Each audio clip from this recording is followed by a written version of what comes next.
Good afternoon, sir.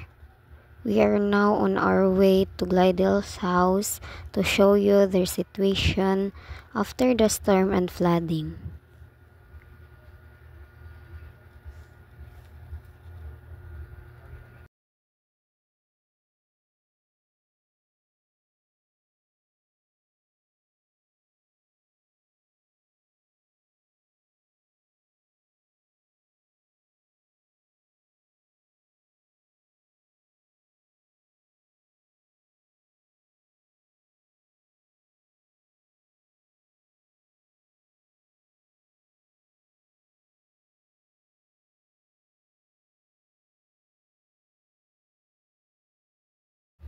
This is outside of Glidell's house. As you can see, sir, the storm caused a lot of damage.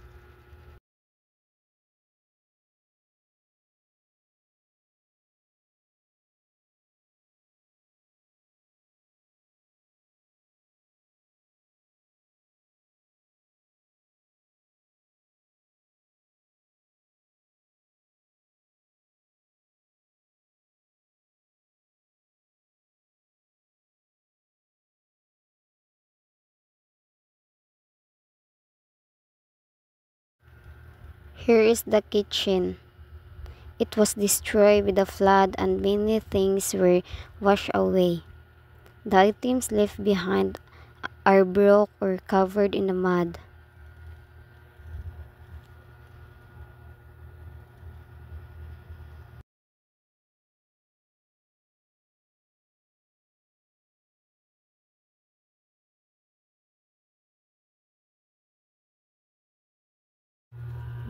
This is inside the house of Glidell, sir.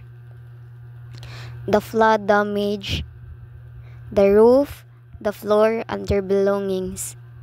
Many clothes, bedding, bags, school supplies, and their other items were washed away or covered in mud.